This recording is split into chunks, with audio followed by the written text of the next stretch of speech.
Live and direct, live and direct. Here, China line, Chinese line. Biko ndị fọrọ biko na line unu bịanụ ka unu mara ihe unu ya emekwe.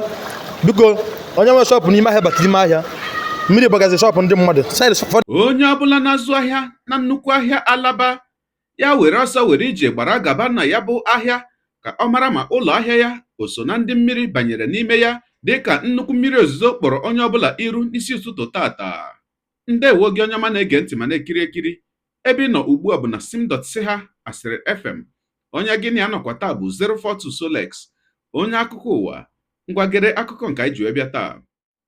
Oke mmiri ozuzo nke bụ ide mmiri dị egwu akpọchuola onye ọbụla iru na mpaghara dị iche iche nke steeti Lagos n'isi ụtụtụ tata bụ Satọde mkpụrụ ụbọchị nke 16 nke ọnwa Septemba n'afọ 2023 bụ Satọde 16 Septemba 2023.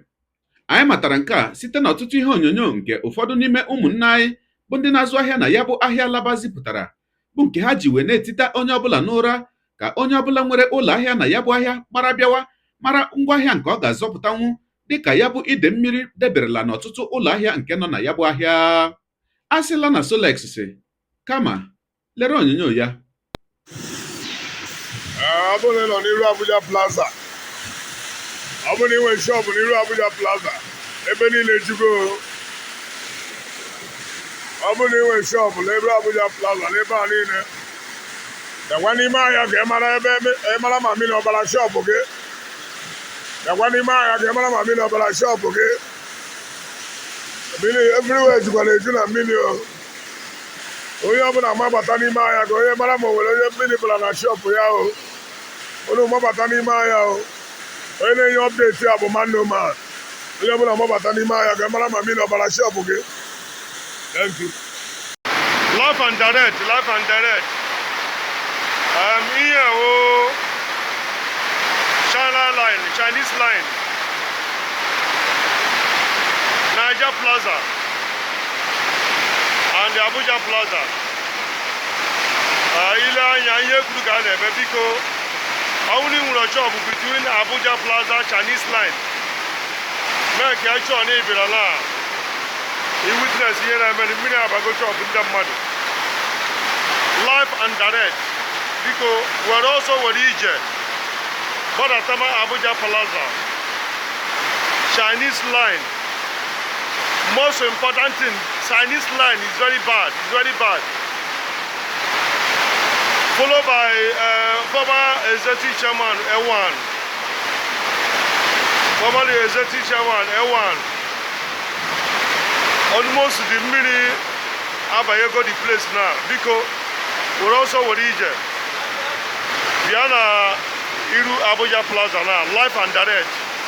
God bless you all. I know they are live. Live.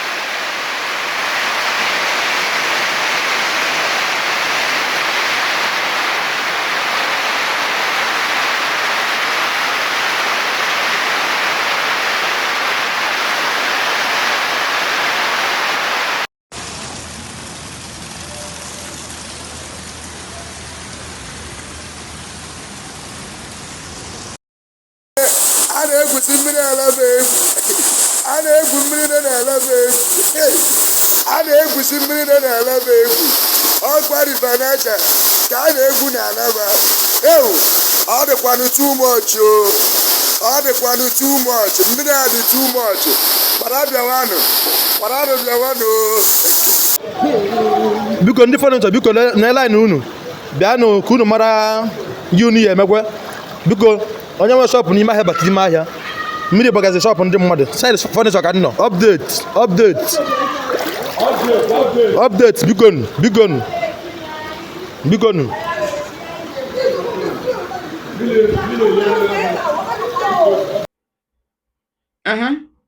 Ọkwa ikirichala nke ahụ. Ngwanụ ka anyị nyere ike n'anya n'otu ihe onyonyo ọzọ bụ nke si na okpuru briji n'ahịa Trade Fair nke nọkwa na ya bụ steeti Lagos wee pụta, ka anyị hụ ọnọdụ ya bụ mmiri dowere ndị niile nọ na gburugburu ebe ahụ. Ka m bịakwanụ.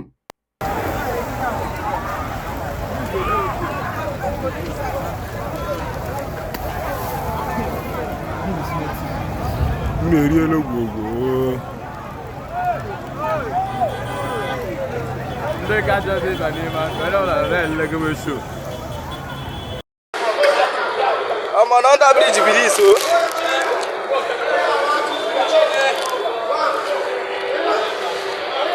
under bridge be this